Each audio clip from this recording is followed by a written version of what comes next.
নমস্কার, আমি অনির্বাণ চৌধুরী। শুরু করছি এডিট পেজ। চিড়িয়া কিতনা উড়লে আকাশ, দানা হ্যায় ধরতি কে পাস।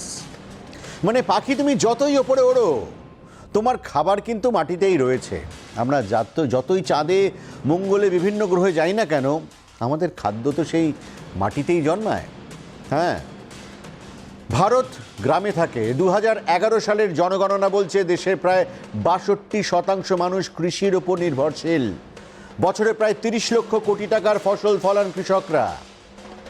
এই লকডাউনে অর্থনীতির সর্বত্র সব জায়গাতে নেগেটিভ গ্রোথ, একমাত্র এগ্রিকালচারে পজিটিভ গ্রোথ। আর্যাবর্ত ও দাক্ষিণাত্য বিন্ধ্য পর্বতের দুই পাড়ি কিন্তু কৃষি নির্ভর। দেশের আত্মার সঙ্গে জুড়ে থাকা এই কৃষিক্ষেত্রই এখন একটা আমূল সংস্কারের পথে। কৃষি বিপণনে মুক্ত বাজার, আইনের শিলমোহরে চুক্তি চাষ। কেন্দ্রীয় সরকারের নতুন আইনে দেশের কৃষি অর্থনীতির সবটাই আমূল বদলে যেতে বসেছে। আর এ নিয়ে বেঁধে গেছে রাজনৈতিক ধুন্ধুমার।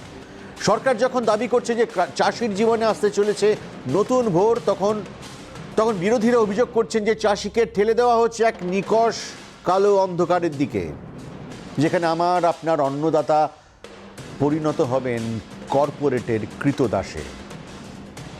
কৃষির কর্পোরেটাইজেশনে লাভ না ক্ষতি, নানা মনির নানা মত। বিগ ক্যাপিটালের হাত ধরে কৃষিতে যদি নতুন প্রযুক্তি আসে, তাহলে কৃষকের লাভ হবে না? হাতের কাছে তো উদাহরণ আছে।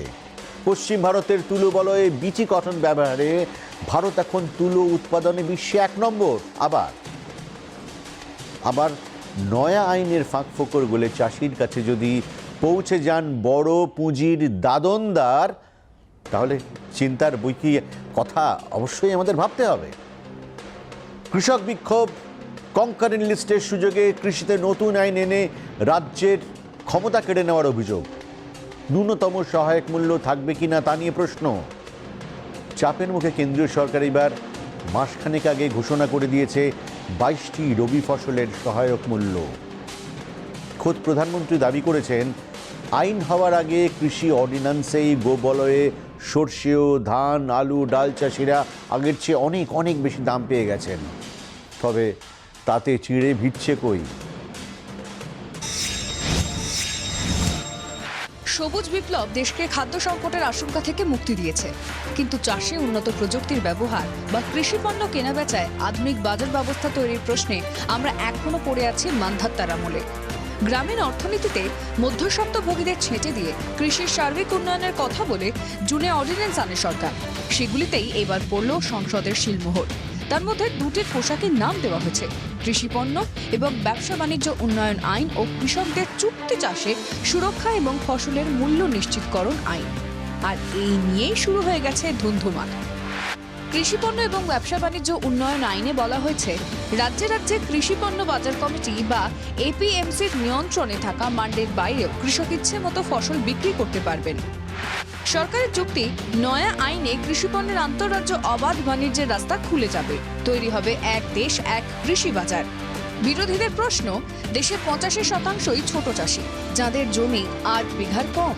তাদের পক্ষে কি আদেও বাইরের মান্ডিতে ফসল বেচতে যাওয়া সম্ভব? সরকারের যুক্তি, বাজারের পরিধি বাড়ায় নয়া আইনে কৃষক ফসলের উপযুক্ত দাম পাবেন। বিরোধীদের যুক্তি, বড় ব্যবসায়ীদের সঙ্গে দর কষাকষিতে ছোট চাষিরা পেরে উঠবেন না। একচেটিয়া কারবার তৈরি হওয়ায় দীর্ঘমেয়াদে চাষি বরং ফসলের দামও কম পেতে পারেন। সরকার বলছে, নতুন আইনে ফরে বা দালালদের আধিপত্য কমবে, ফলে বাজারেও কৃষি পণ্যের দাম নিয়ন্ত্রণে থাকবে। বিরোধীদের আশঙ্কা, ফরেরা নিঃশেষ হয়ে গেলে তাদের জায়গা নেবেন বিগ কর্পোরেটের নিযুক্ত এজেন্টরা। পরিস্থিতির হেরফের হবে না। সরকারের আশা, কৃষি পণ্যের মুক্ত বাজার চালু হয়ে গেলে কৃষিভিত্তিক শিল্পে আসবে বড় লগ্নি, আসবে উন্নত প্রযুক্তি। বিরোধীদের যুক্তি, সরকারি মান্ডির জায়গা নেবে বেসরকারি মান্ডি। কৃষি পণ্যের রফতানিও যদি বাড়ে, তাহলে বড় ব্যবসায়ীদের মুনাফা হবে আর বাজারে তৈরি হবে খাদ্য সংকট। 2014 সালে সরকার নিযুক্ত শান্তাকুমার কমিটি সুপারিশ করে, এফসিআই এর মাধ্যমে ফসল কেনা বন্ধ করুক সরকার। মাত্র 6% চাষি সুবিধা পান, তাই এমএসপিও ধীরে ধীরে তুলে দেওয়া হোক। নতুন আইনেও ন্যূনতম সহায়ক মূল্য বা এমএসপির কথা বলা নেই। কৃষক সংগঠনগুলির আশঙ্কা, এরপর সরকার এমএসপির ভিত্তিতে ফসল কেনাই বন্ধ করে দিতে পারে, বন্ধ হয়ে যেতে পারে গণবণ্টন ব্যবস্থা। তাদের দাবি, আইনে নির্দিষ্টভাবে বলে দেওয়া হোক ব্যবসায়ীরা এমএসপির চেয়ে কম দামে চাষিদের কাছ থেকে ফসল কিনতে পারবেন না। প্রধানমন্ত্রী অবশ্য নিজে আশ্বাস দিয়েছেন, এমএসপি এবং চালু মান্ডি ব্যবস্থা আগের মতোই বহাল থাকবে। চুক্তি চাষের সুরক্ষা ও ফসলের মূল্য নিশ্চিতকরণ আইনে বলা হয়েছে, সব রাজ্যেই চুক্তি চাষ আইন সিদ্ধ হবে। বেসরকারি সংস্থার সঙ্গে চুক্তির নানা দিক নির্দিষ্ট করা হচ্ছে, যাতে চাষিকে ঠকতে না হয়। সরকারের যুক্তি, এর ফলে কৃষিতে বড় পুঁজি আসবে। ফসল রোপণের সময়ই কৃষক জেনে যাবেন তিনি কি দাম পাবেন। বিরোধীদের আশঙ্কা, প্রযুক্তির ব্যবহারে ক্ষেত মজুরদের কাজ যাবে। খাদ্যশস্যের পরিবর্তে অর্থকরী ফসল বেশি চাষ হবে, যা ডেকে আনবে খাদ্য সংকট। সরকার বলছে, নয়া আইনে বেসরকারি খাদ্য প্রক্রিয়াকরণ সংস্থা কৃষকদের জমি লিজ নিতে পারবে, ফলে গড়ে উঠবে কৃষি ভিত্তিক শিল্প। বিরোধীদের আশঙ্কা, এর ফলে নানা কৌশলে কৃষকের জমি কেড়ে নেওয়ার প্রবণতা দেখা দেবে। বর্গাদার বা ভাগ চাষিরা রুটি রুজি হারাবেন। সরকারের দাবি, নয়া আইনের চুক্তি অনুযায়ী কৃষক দাম তো পাবেনই, এমনকি নিজের জমিতে কাজ করলে দৈনিক পারিশ্রমিকও মিলবে। বিরোধীদের আশঙ্কা, এর ফলে নীল চাষের মতো দীর্ঘমেয়াদে কৃষক নিজের জমিতে নিজেই কৃতদাস হয়ে যাবেন। এছাড়াও বিগ কর্পোরেটের নির্দিষ্ট করে দেওয়া বীজ, সার, কীটনাশকের ব্যবহারে দেশের কৃষি বৈচিত্র্য নষ্ট হবে, বাস্তুতন্ত্রে আঘাত আসবে, এমন আশঙ্কা তো আছেই। পাঞ্জাব এবং হরিয়ানায় কমিশন এজেন্টরা সরকারি মান্ডিতে ফসল কেনার সময় মধ্যস্থতাকারীর ভূমিকায় থাকেন। তারা 2.5% কমিশন পান। ফলে নতুন এই ব্যবস্থায় স্বার্থে আঘাত লাগার আশঙ্কায় এই দুই রাজ্যেই ক্ষোভের তীব্রতা বেশি। বিরোধীরা এখন সারা দেশে যে ক্ষোভ ছড়িয়ে দিতে চাইছেন। ব্যুরো রিপোর্ট, জি24 ঘন্টা। সংশোধিত কৃষি আইন কৃষকেরই হাত শক্ত করবে, কৃষককে ইচ্ছে মতো ফসল বিক্রির স্বাধীনতা দেবে এই আইন, দাবি প্রধানমন্ত্রী নরেন্দ্র মোদীর। তার দাবি, এই আইনের ফলে 100 জনের মধ্যে 85 জন চাষি উপকৃত হবেন। दशकों बाद किसान को अपनी उपज पर सही हक मिल पाया है। उनको अपनी उपज के मोल भाव का विकल्प मिला है। पहले की परंपरा थी मंडी में बेचने की, अगर उसको लगता है कि वहां फायदा है वो वहां बेचेगा, उसको लगता है कि मंडी के बाहर फायदा है तो मंडी के बाहर बेचेगा। फर्क इतना किया है, महत्वपूर्ण फर्क है, किसान को हक दिया है। अब भाजपा के हर कार्यकर्ता को इन कानूनों की भावना को बिल्कुल सरल भाषा में किसान साथियों के बीच बैठ करके, गांव में जाकर के, खटिया की परिषदें कर करके, चारपाई की परिषद कर करके, छोटे छोटे ग्रुप में हमें बताना है। আরেকটি সংস্কার এনেছে মোদী সরকার, খাদ্যপণ্য মজুতের ঊর্ধ্বসীমা তুলে দেওয়া। সরকারের দাবি, এতে কৃষিভিত্তিক শিল্পে লগ্নি আসবে, বাড়বে কাজের সুযোগ। বিরোধীদের আশঙ্কা, এর ফলে শুধু কালোবাজারিদের হাতই শক্ত হবে। 40 টাকা কেজি পেঁয়াজ 80 টাকা না হওয়া পর্যন্ত সরকার হাত গুটিয়ে থাকবে, কিন্তু 100 টাকা কেজি ডাল 150 টাকায় না পৌঁছলে কোনো পদক্ষেপই করা হবে না। যে দেশে খাদ্যপণ্যের দাম কেজিতে 5 টাকা বাড়লেই মানুষের নাভিশ্বাস ওঠে, সে দেশের সরকার নিজেই স্বেচ্ছা নিষ্ক্রিয়তার সিদ্ধান্ত নিয়েছে। লোকসভায় আগেই পাশ হয়ে যায়। বিরোধীদের অধিবেশন বয়কটের সুযোগে রাজ্যসভাতেও বিনা বাধায় অত্যাবশ্যকীয় পণ্য সংশোধনী আইন পাশ করিয়ে নিয়েছে সরকার। 1955 সালের অত্যাবশ্যক পণ্য আইনের সংশোধনে বলা হয়েছে, চাল, ডাল, গম, আলু, পেঁয়াজ, ভোজ্য তেল, তৈলবীজ আর অত্যাবশ্যক পণ্য বলে ধরা হবে না। অত্যাবশ্যক পণ্য না হওয়ায় চাল, ডাল, আলু, পেঁয়াজ, গম, ভোজ্য তেল বা তৈলবীজ যত খুশি মজুত করা যাবে। যুদ্ধ, দুর্ভিক্ষ, প্রাকৃতিক বিপর্যয় বা অস্বাভাবিক মূল্যবৃদ্ধি ছাড়া কৃষি পণ্যের মজুতে সরকারি বিধিনিষেধ বলে কিছু থাকবে না। পচনশীল কৃষি পণ্যের দাম স্বাভাবিকের তুলনায় দ্বিগুণ হলে এবং পচনশীল নয় এমন কৃষিজ পণ্যের দাম 1.5 গুণ বাড়লে তবেই সরকার পদক্ষেপ করবে। 1 বছরে গড় বাজার দর ও 5 বছরে গড় বাজার দরের মধ্যে যেটি কম সেটিকে স্বাভাবিক দাম বলে ধরে নেওয়া হবে। পরাধীন ভারতে দ্বিতীয় বিশ্বযুদ্ধের সময় প্রথম কালোবাজারি এবং মজুতদারি বন্ধে আইন চালু করে ব্রিটিশ সরকার। কিছুদিন পর সেই আইন তুলেও নেওয়া হয়। স্বাধীনতার পরে 1955 সালে জওহরলাল নেহেরুর আমলে কালোবাজারি ও বেআইনি মজুতদারি রুখতে অত্যাবশ্যকীয় পণ্য আইন চালু হয়। এই আইনে যে কোনো পণ্যকে অত্যাবশ্যক হিসেবে ঘোষণা করে সরকার সেটির মজুতে ঊর্ধ্বসীমা বেঁধে দিতে পারে। ওই পণ্যের উৎপাদন ও সরবরাহেও জারি হতে পারে বিধিনিষেধ।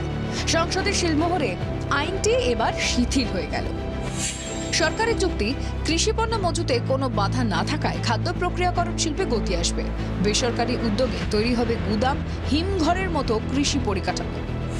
বিরোধীদের অভিযোগ, যত খুশি মজুতের অধিকার দেওয়া হলে কৃষিপণ্যের দাম বাড়বে ও কালোবাজারির রাস্তা খুলে যাবে।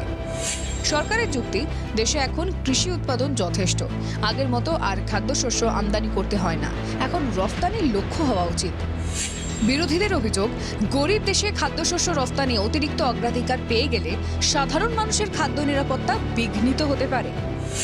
সরকারের যুক্তি, দেশে এখন বছর বছর খাদ্যশস্য উদ্বৃত্ত হয়। কোনো মরশুমে উৎপাদন বেশি হলে অভাবে বিক্রিতে বাধ্য হন চাষিরা। মজুতে বাধা না থাকলে বেশি ফলনেও চাষির উপযুক্ত দাম পেতে অসুবিধা হবে না। বিরোধীদের যুক্তি, মজুদের বাধা না থাকলেও ছোট চাষের অপেক্ষা করার ক্ষমতা বাড়বে না, তাই অভাবী বিক্রিও আটকাবে না। যুদ্ধ, দুর্ভিক্ষ, প্রাকৃতিক বিপর্যয় বা অস্বাভাবিক মূল্য বৃদ্ধির সময়ও কৃষিপণ্য সবচেয়ে বেশি কতটা মজুত করা যাবে তা আইনে বলা হয়নি। গত বছরই পেঁয়াজের দাম নিয়ন্ত্রণে রাখতে পেঁয়াজের খুচরো ও পাইকারি ব্যবসায়ীদের মজুতে ঊর্ধ্বসীমা বেঁধে দেওয়া হয়েছিল। এই বছরও পেঁয়াজের দাম বাড়তে থাকায় রফতানি বন্ধ করে দেওয়া হয়েছে। বিরোধী শিবির বলছে, এরকম টাটকা উদাহরণই প্রমাণ করে দিচ্ছে 1955 সালের অত্যাবশ্যকীয় পণ্য আইন এখনো কতটা প্রাসঙ্গিক। তারপরও সরকার গরিব মানুষের ডাল, ভাত, আলু সেদ্ধটুকুর রাস্তা কঠিন করে দিচ্ছে। ব্যুরো রিপোর্ট, জি24 ঘন্টা। 25শে সেপ্টেম্বর কৃষি আইনের প্রতিবাদে ভারত বন্ধ ছিল, প্রভাব পড়েনি। আবার ওদিনই বিহার নির্বাচনের দিন ঘোষণা করেছে কমিশন। টিভি স্ক্রিনে যে ছবিটা দেখছেন তা পাটনার রাস্তার ছবি। লালু প্রসাদের দুই ছেলে তেজস্বী ও তেজপ্রতাপ ট্র্যাক্টরে চেপে প্রতিবাদ দেখাচ্ছেন। কৃষি বিল তাদের প্রচারের হাতে গরম হাতিয়ার তুলে দিয়েছে। পশ্চিমবঙ্গে মমতা বন্দ্যোপাধ্যায়ও কৃষি বিল বিরোধিতাকেই হাতিয়ার করে তুলবেন, এটা একদম জলের মতন পরিষ্কার। কারণ সকলেই জানে বাংলায় গ্রাম দিয়ে শহর ঘেরা হয়। মমতা বন্দ্যোপাধ্যায় জাতীয় স্তরে বিরোধী ঐক্য গঠনেও কৃষিকে হাতিয়ার করার পক্ষপাতী। কৃষি আইনকে কেন্দ্র করে এনডিএ শিবিরেও কিন্তু ভাঙন ধরেছে। বিজেপির সঙ্গ ত্যাগ করেছে তাদের পুরনো বন্ধু, অনেক দিনের পুরনো বন্ধু শিরোমণি আকালি দল। বিজেপির বিরুদ্ধে হঠাৎ হাতিয়ার পেয়ে চাঙ্গা বিরোধী শিবির। কৃষি বিপণনে সংস্কার, জুনে অর্ডিন্যান্স আনে কেন্দ্র, কয়েকদিন হইচই, তারপর কেমন যেন সব চুপচাপ। 3টি অর্ডিন্যান্সকে আইনের চেহারা দিতে সরকার সংসদে বিল আনার কথা জানাতেই পাঞ্জাব, হরিয়ানার কৃষকরা রাস্তায় নামেন। হরিয়ানার পুলিশকে কৃষকদের ওপর জলকামান পর্যন্ত চালাতে হয়। হঠাৎ করে যে সুযোগ এসে গেছে, এবার আর সেটা বুঝে নিতে দেরি করেনি বিরোধী শিবির। কৃষি বিল নিয়ে দলকে সংসদে সরব হতে নির্দেশ দেন মমতা বন্দ্যোপাধ্যায়। রাজ্যসভায় চড়া সুরে প্রতিবাদ জানিয়ে সাসপেন্ড হন ডেরেক ওব্রায়েন, দোলা সেন সহ তৃণমূল, বাম, কংগ্রেস, আপের 8 সাংসদ। সোনিয়া রাহুল তখন দেশের বাইরে। এই পরিস্থিতিতে বিরোধী শিবিরকে একজোট করে মোদী সরকারের বিরুদ্ধে প্রতিবাদ আরও জোরালো করে তোলার দায়িত্বটা কলকাতায় বসে নিজের কাঁধে তুলে নেন মমতা বন্দ্যোপাধ্যায়। যে আন্দোলন দিল্লিতে আজকে পার্লামেন্টে চলছে, আমরা টোটালি আমাদের পার্টির পক্ষ থেকে অন্যান্য সব পার্টির সাথে সবাইকে সলিডারিটি জানাচ্ছি। সারা ভারতবর্ষ জুড়ে যত পলিটিক্যাল পার্টি যে যেখানে আছে তার মতো তারা আন্দোলন করে তুলুন। আমি তো এই জোট বাঁধার পক্ষে। তৃণমূল কংগ্রেসকে যদি পেছনের সারিতেও থাকতে হয়, আমি পেছনের সারিতেও থাকতে রাজি আছি। করোনা সবাইকে অনেকটাই চুপ করিয়ে দিয়েছিল। আচমকা বদলে গেল ছবি। হাতে গরম ইস্যু পেয়ে চাঙ্গা বিরোধী শিবির।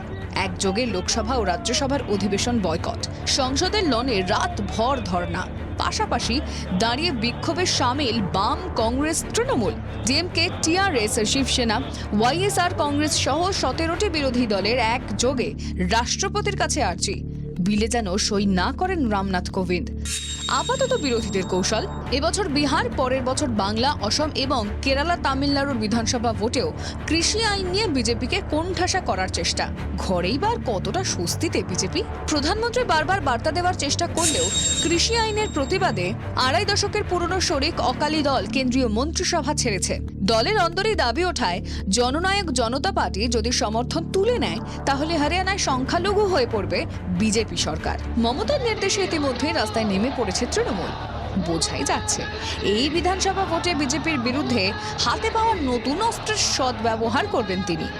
ইস্যু যখন কৃষক স্বার্থ, তখন সব মিলিয়ে চাপ যে একটা আছে তা অস্বীকার করতে পারছে না গেরুয়া শিবির। পাল্টা জমিতে পৌঁছানোর চেষ্টা করছে তারাও। ব্যুরো রিপোর্ট, জি24 ঘন্টা। এডিট পেজ আজ এ পর্যন্তই। আবার দেখা হবে সোম থেকে শুক্র প্রতিদিন রাত 10টায়। Good bye.